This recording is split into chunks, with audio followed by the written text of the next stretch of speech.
Never let it burn in your pocket. My brother and I didn't respond, but I stood there and looked at him. After a moment, he spoke. I have a migraine. That was our clue to leave his room. He laid down on his bed and closed his eyes. Turn off the light and shut the door when you leave, he instructed us, and so we did. Soon we were in my mom's Datsun 710 station wagon on our way to Toys R Us. I felt a stack of quarters in my pocket. I'd never had that much money in my entire life. It felt good and heavy. I slipped my hand between the quarters and the metal discs all between the spaces of my fingers. I'd never been to Toys R Us before with my own money to spend. I had all the wonderful things I could buy with my money. Money I'd earned working with my dad and my brother. When we got to Toys R Us, I was overwhelmed by all the things on the shelves. The aisles were crammed to the ceiling with amazing-looking boxes and packaging. All of them made promises of the joy and fun they held inside. As I walked down each aisle, I kept my hand in my pocket, making sure the quarters were still there, making sure this all was still good. Thoughts swirled around my head. Did I really work all weekend to earn this money? Did we just retile the entire garage roof? We zigzagged down the aisles, up one and down the other, looking at everything. The shelves were stacked with things I'd only ever seen before in the Sears catalog. Art kits, woodworking sets, erector sets, chemistry sets, rows and rows of die-cast cars, play sets, G.I. Joe and Barbie dolls, plastic soldiers, stacks and stacks of board games, and too many other wonderful things to fathom. Turned down the sporting goods aisle and looked at the bikes, fiberglass skateboards. Most everything was more expensive than the $8 headline. The possibility of all was still thrilling. Then, next to the roller skates, I saw a pair of ice skates on clearance because they were far out of season. The ice skates reminded me of the pond at Manny's school, and how my dad probably never had $8 in his pocket. How he probably never worked all weekend with his dad and his brother, and how he probably never took a trip to a store like Toys R Us with his mom. More thoughts swirled around my head. My dad really did live in a boarding school when he was 4 years old. My Uncle John really did die from a German sniper in World War II. I found myself getting less and less enthusiastic about spending my money, but I couldn't leave empty-handed. In the back of Toys R Us, we found the market aisle. Lots of big toys with orange Toys R Us price tags, slashed by red mark, prices. My dad loved bargains. It was time to search for quality things at good prices. The market aisle was its time and place. A couple of pretty cool toys for cheap. Cardboard Planet of the Apes playset. Wild building on California.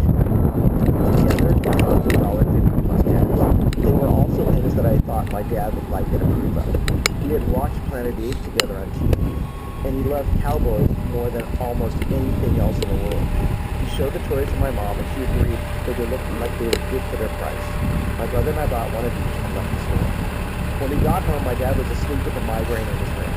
My brother and I opened our toys on the living room floor and played with them for the rest of that Sunday until it was time to take a bath and watch Mutual of Omaha's Wild TV.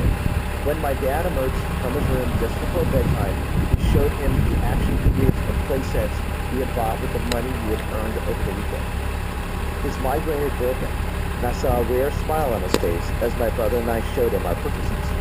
It's from Planet of the Apes, and it only cost 50 cents, my brother told him as he looked over the cardboard Apes portraits. Not bad, he said, nodding his head, pushing his lower lip out to show that he could. And this is Wild Bill Hickok, I said as I raised my action figure in the air. He only cost $1. Very good purchases, boys, he told us. And the best part is, you have most of your money left over for another day. Within a couple years, those cardboard play sets and 8-inch action figures were just a memory. The Planet of the Apes portraits got mixed with Hot Wheels, Tinker Toys, erector set pieces, and beams from a girder panel set. The apes got lost and broken. The cardboard snaps and held the walls together, stopped connecting.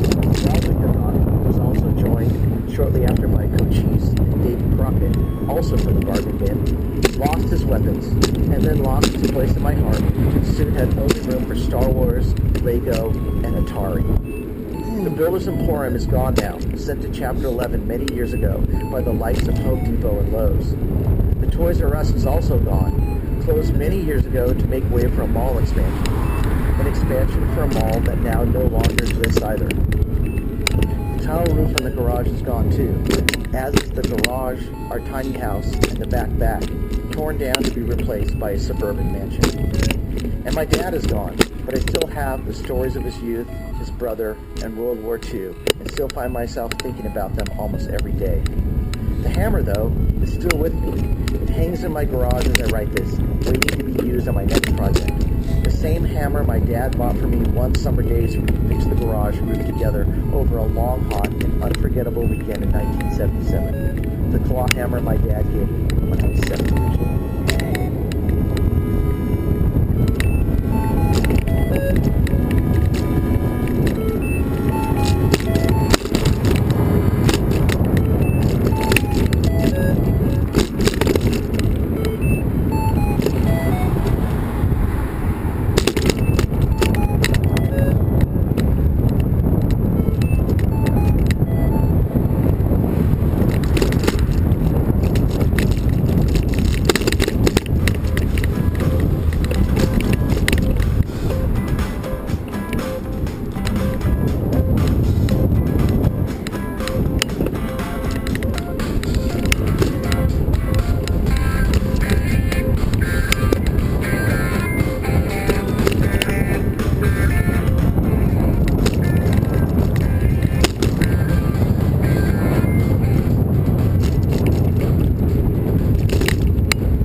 Studios production.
From NPR and WBEZ Chicago, this is Wait, Don't Tell Me, the NPR News Quiz. Stay 6 feet from my body, but snuggle right up next to my heart. I'm Bill Curtis, and here is your host from inside the same pair of pajamas he's had on for 2 weeks, Peter Sagal. Thank you, Bill. And thanks as well to the very appreciative audience at the 2008 Kennedy Center Honors applauding for Dolly Parton. You told us that her sound effects last week made us sound cheap, so we asked our producer, Mike, class it up a bit. That was remarkable. So I'm coming to you today from a closet in my house near Chicago where we store stuff from our wedding, and I never thought I'd be able to wear this dress again. Later today, we'll be talking to Kumail Nanjiani and Emily Gordon, who told the story of their odd courtship in the movie The Big Sick. They're also stuck at home, and like so many others, have tragically succumbed to the urge to create a podcast. But first, it's your turn to talk to us. Give us a call. The number is 1-888-WAIT-WAIT. That's 1-888-924-8924. Let's welcome our first listener contestant. Hi, you're on Wait, Don't Tell Me. Hi, this is Eric Fliegler from Needham, Massachusetts. I know Needham really well. They're so needy in Needham. Yeah, that's why they call it that. What do you do there in Needham, Eric? I'm a pediatric emergency physician at Boston Children's Hospital. What are you doing talking to us? Shouldn't you be working? I was working all last night and 3 nights before that. All right. Well, I'm only sorry that you're taking your precious free time and wasting it with us, but thank you for what you do, and thanks for calling. Let me introduce you to our panel this week, Eric. First up, a comedian who you can see new clips of on his YouTube channel at Alonzo Bowden. It's Alonzo Bowden. Hello, Eric, and again, thanks for the work you do, man. That's amazing. Next, a woman who's spending all her free time staring at cat videos, it's Roxanne Roberts. Yay, hi Eric. I'm also in my closet. Good place to be. It is. It's safe anyway. And a correspondent for CBS Sunday Morning and the author of Mobituaries, Great Lives Worth Reliving, it's Mo Rocca. Hi, Eric. Yeah, I'm back in the closet. Ugh. I didn't expect this to happen. Eric, welcome to the show. You're going to play Who's Bill this time. Bill Curtis is going to read you 3 quotations from this week's news. If you can correctly identify or explain 2 of them, you'll win our prize, any voice from our show that you might choose on your voicemail. You ready to play? I am. Great, let's do it. Here's your first quote. Did you know I was #1 on Facebook? I just found out I'm #1 on Facebook.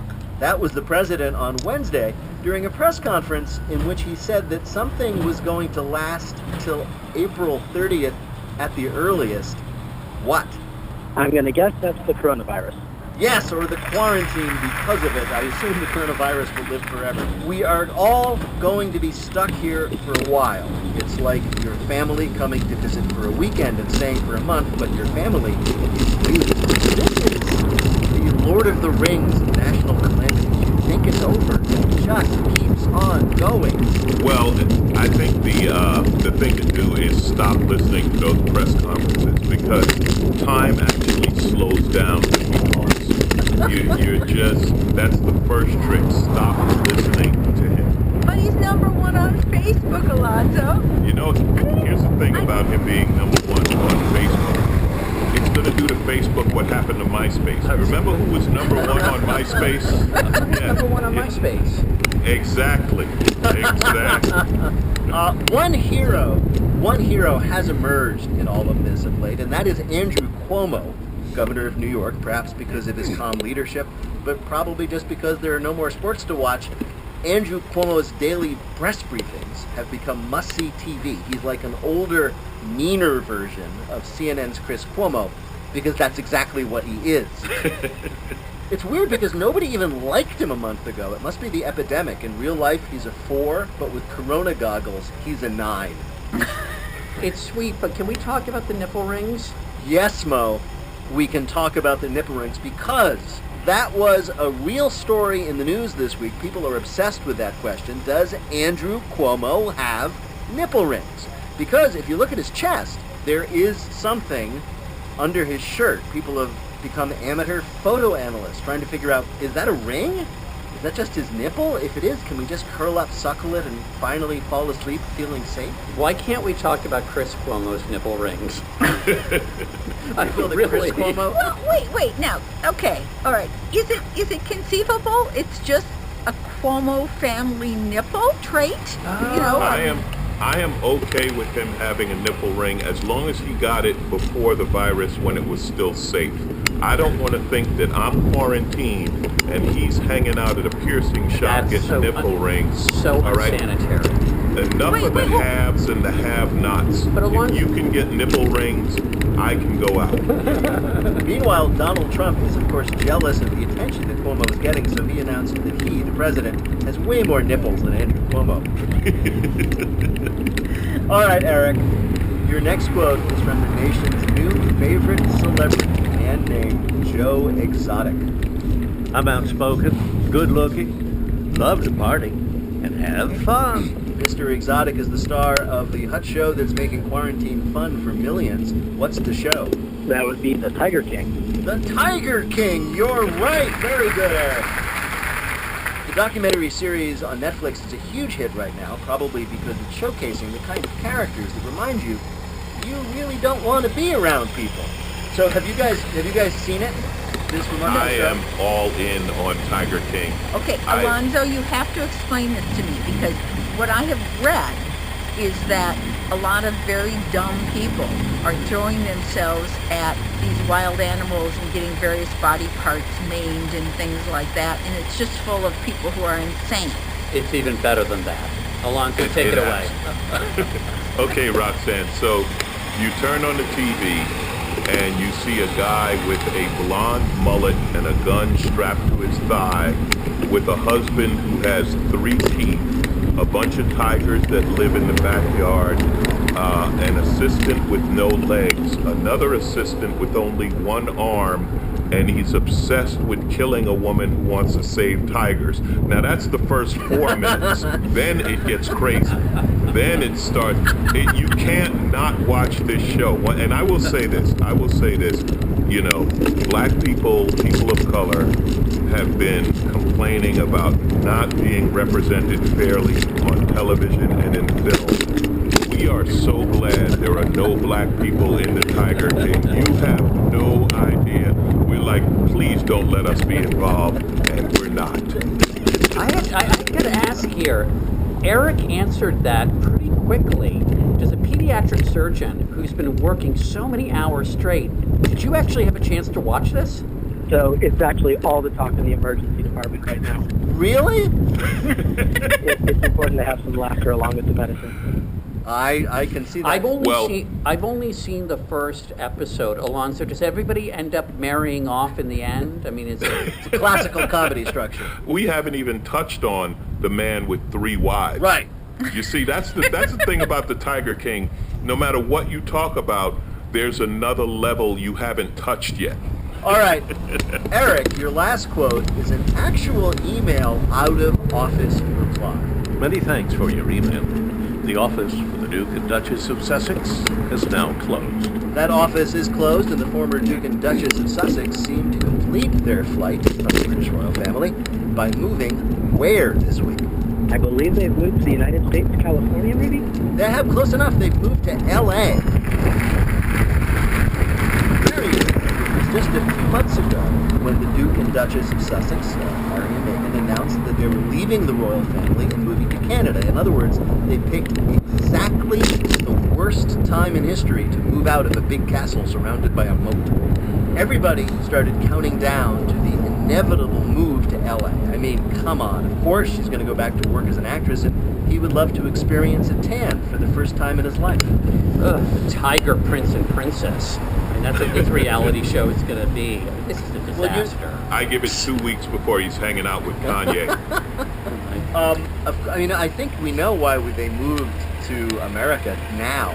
They wanted that $1,200 check. Do we know where in LA they're moving to? Do we know what part of? I don't know where they've rented or purchased a home. Do you know, Mo? I don't know. I was thinking I would have expected them to move to Anaheim. They've got that castle That's there. True. That's very familiar to me. Bill, how did Eric do on our quiz? Eric wins Mo's ventilator, getting all 3 right. Congratulations, Eric. Thanks for playing, and though we are rarely sincere around here, we sincerely thank you for the work you're doing. Thank you all very much. Take care.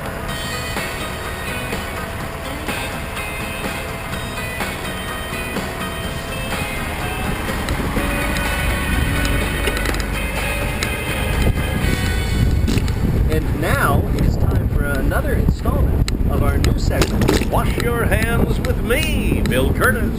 As a public service to you, our listeners, we're once again going to take a moment to wash our hands. As you know by now, the best method is with soap and water for 20 seconds. To make things more fun, Bill here has volunteered to sing his favorite song. Ready, Bill? Let's get sudsy. Whoops, I did it again. I just washed my hands. Got lost in the sink. Oh, baby, baby. Oops. You think I'm in love.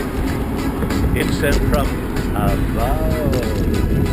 I'm super into soap. Can I just say that was the voice of Chicago News singing the Suds song, and you're wondering why the Tiger King is a hit.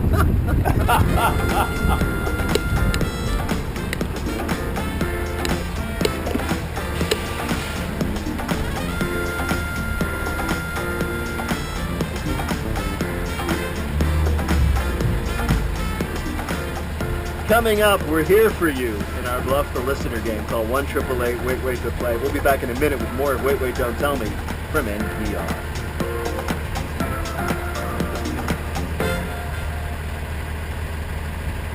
Report for NPR, and the following message comes from Best Fiends.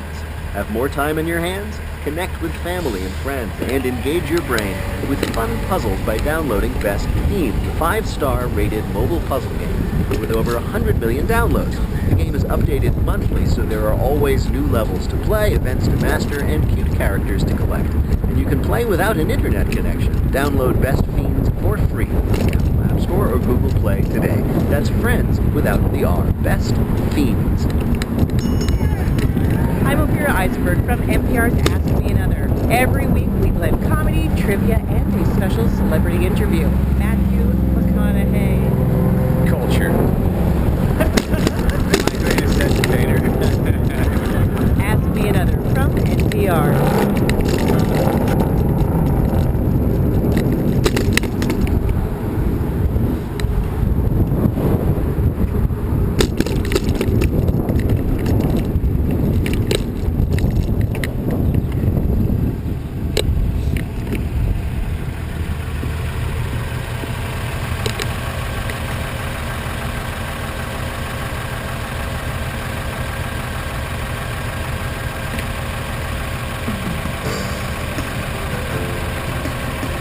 From NPR and WBEZ Chicago, this is Wait, Wait, Don't Tell Me, the NPR News Quiz. Stay 6 feet from my body, but snuggle right up next to my buttons. I'm Bill Curtis, and here is your host from inside the same pair of pajamas he's had on for 2 weeks, Peter Sagal. Thank you, Bill. And thanks as well to the very appreciative audience at the 2008 Kennedy Center Honors, applauding for Dolly Parton. Many of you told us that her sound effect lasted for 3 to 7, so we asked our producer Mike to class it up a bit. That was remarkable. So I'm coming to you today from a closet in my house near Chicago where we store stuff from our wedding, and I just thought I'd be able to wear this dress again. Later today, we'll be talking to Kumail Nanjiani and Emily Morton, who told the story of their odd courtship in the movie The Big Sick. They're also stuck at home, like so many others. That is come to be heard in the podcast. But first, it's your turn to talk to us. Give us a call. The number is 1-888-WAIT-WAIT at 1-888-924-8924. Let's welcome our first listener contestant. Hi, you're on Wait, Wait, Don't Tell Me. Hi, this is Eric Fleegler from Needham, Massachusetts. I know Needham really well. They're so needy in Needham. Yeah, that's why they call it that. What do you do there in Needham, Eric? I'm a pediatric emergency physician at Boston Children's Hospital. What are you doing talking to us? Shouldn't you be working?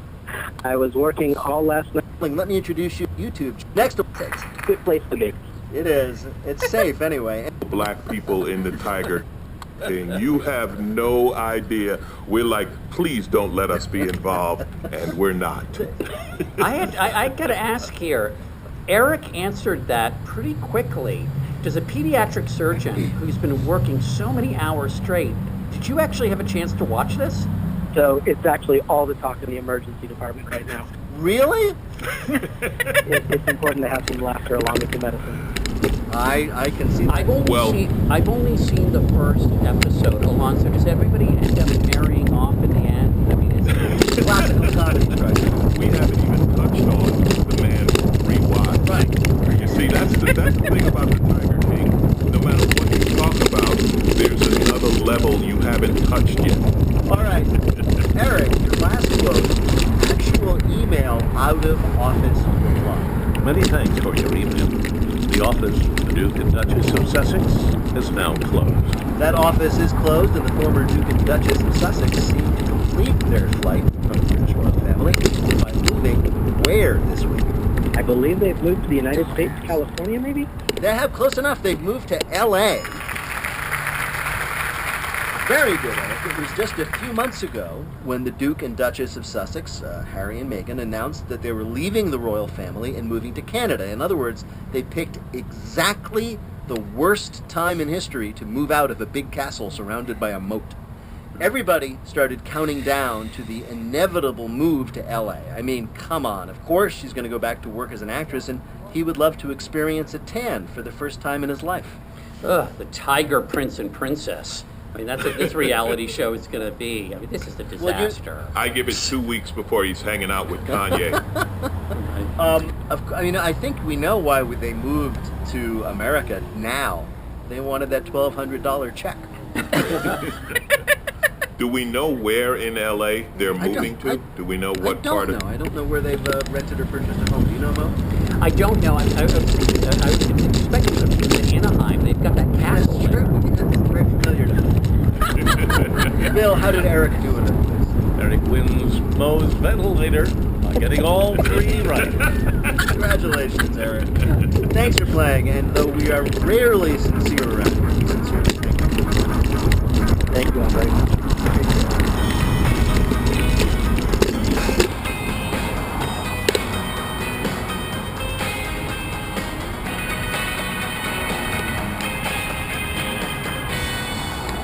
And now it is time for another installment of our new segment, Wash your hands with me, Bill Curtis. As a public service to you, our listeners, we're once again going to take a moment to wash our hands. As you know by now, the best method is with soap and water for 20 seconds. And to make things more fun, Bill here has volunteered to sing his favorite song. Ready, Bill? Let's get sudsy. Oops, I did it again. I just washed my hands, got lost in the sink. Oh, baby, oops, you think I'm in love. It's sent from above. I'm super into soap. Yeah. Can I just say that was the voice of Chicago News singing the Suds song, and you're wondering why the Tiger King is a hit.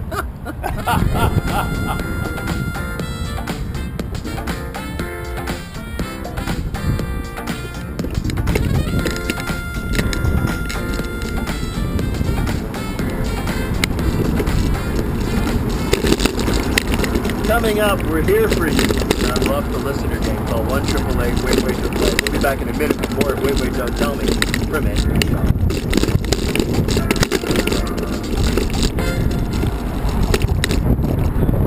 Support for NPR and the following message comes from Best Fiends. Have more time in your hands? Connect with family and friends and engage your brain with fun puzzles by downloading Best Fiends, the 5-star rated mobile puzzle